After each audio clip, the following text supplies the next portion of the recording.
Assalamualaikum. I start with the name of Allah who is very kind and most merciful. Hope you all are fine.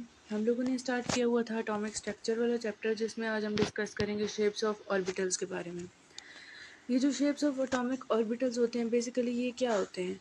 अगर हम पहले बात करें कि atomic orbitals तो वो क्या होते हैं?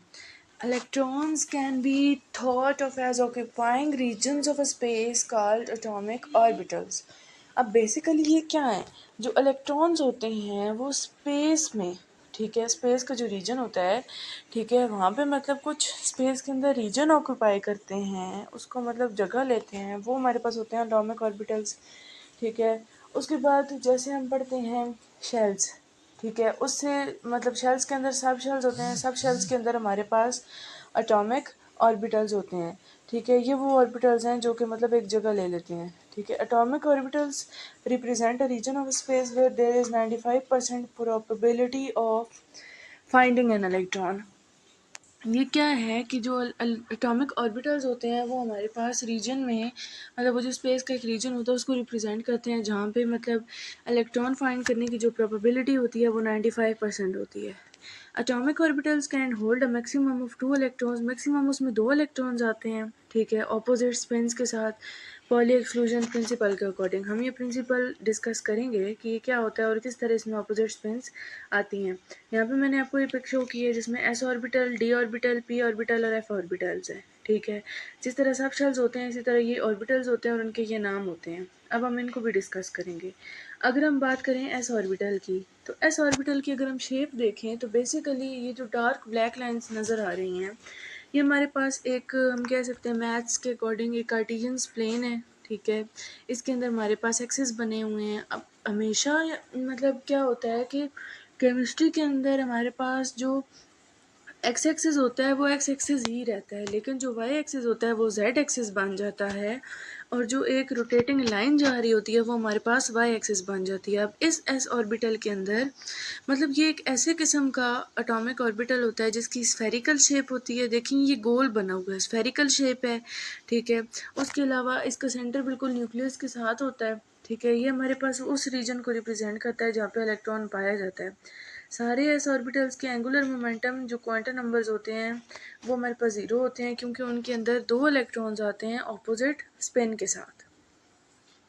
इसके बाद अगर हम बात करें पी ऑर्बिटल की, तो पी ऑर्बिटल देखिए हमारे पास 3 किस्म के होते हैं। अब वो किस तरह होते हैं कि जो पी ऑर्बिटल होता है वो हमारे पास एटॉमिक ऑर्बिटल की एक टाइप होती है जिसकी जो शेप होती है वो डम्बल होती है, लूप्ड शेप होती है। ठीक है, और इसका जो एंगुलर मोमेंटम क्वांटम नंबर है वो हमारे पास 1 होता है। ठीक है, देखिए लूप्स बने हुए हैं दो दो में, ये डम्बल इसको कहा जाता है जो 2 लूप्स जुड़े हुए होते हैं। ठीक है, एक होता है अलोंग पी एक्स, ठीक है, पी और मतलब एक्स में पूरा आ रहा होता है, दूसरा हमारा वाई में आ रहा होता है, तीसरा हमारा जी में आ रहा होता है। ठीक है, ये हमारे आ रहे होते हैं। इसमें हम ये कहते हैं कि ये वो रीजन है जहाँ पे मतलब इलेक्ट्रॉन की प्रोबेबिलिटी जो होती है वो न्यूक्लियस से तो मतलब साइड होती है लेकिन ज़्यादा होती है फाइंड करने की। इसको एक प्लेन से सेपरेट कर लिया जाता है। ठीक है, जिसकी इलेक्ट्रॉन मतलब जिसकी जो इलेक्ट्रॉन डेंसिटी होती है वो ज़ीरो होती है। इसके 3 ऑर्बिटल्स होते हैं और उनकी एनर्जी स्टार्ट मतलब डिफरेंस होती हैं और ये एक्स वाई जेड के एक्सिस के अलॉन्ग होते हैं। इसके बाद अगर हम बात करें डी ऑर्बिटल की, तो इसका एनर्जी लेवल ज़्यादा होता है और इसकी बहुत ज़्यादा कम्प्लेक्स किस्म की शेप्स होती हैं। ठीक है, इसको हम नाम क्या देते हैं, अगर वो डंबल था तो इसमें डबल डंबल्स होंगे। ठीक है, जैसे कि ये देखें एक डंबल है तो दूसरा डंबल, डबल डंबल्स इसमें आ जाते हैं सब में। ठीक है, इसमें अब क्या होता है कि प्रिंसिपल क्वांटम नंबर 3 होता है, ये से बड़ा भी हो जाता है जो कि डी की वैल्यू को सिग्निफाई कर रहा होता है। बेसिकली हम इसको 2 भी ले सकते हैं। हर जो डी ऑर्बिटल होता है उसके अंदर 2 इलेक्ट्रॉन्स आते हैं मैक्सिमम। ठीक है, और जो 5 डी ऑर्बिटल्स होते हैं उनके अंदर 10 इलेक्ट्रॉन्स डी सब लेवल में आते हैं।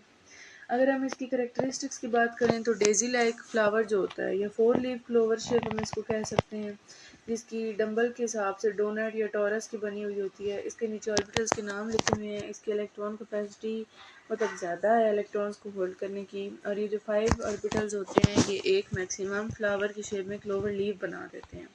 ये इसकी शेप्स थी d x y, d y z, d z square, d x z और d x square minus y square, इस तरह। उसके बाद अगर हम बात करें एफ ऑर्बिटल्स की, तो ये हमारे पास वो एटॉमिक ऑर्बिटल्स होती हैं जिनकी मोस्ट कम्प्लेक्स शेप्स होती हैं।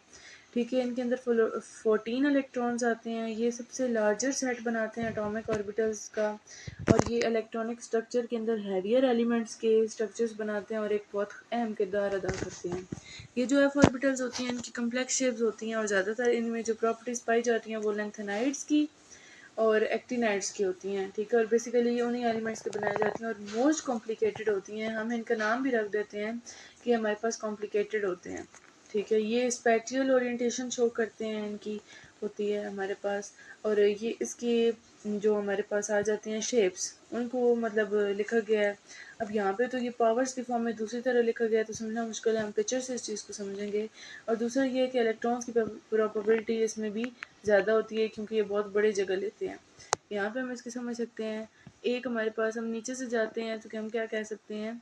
एक तो मेन चीज़ इसमें डिफरेंस ये है कि देखें कितनी कॉम्प्लिकेटेड शेप्स हैं, बनाना भी बहुत मुश्किल है। ठीक है, इसलिए इनको कॉम्प्लिकेटेड का नाम दिया जाता है इन शेप्स को। एफ ऑर्बिटल का नाम ही कॉम्प्लिकेटेड है।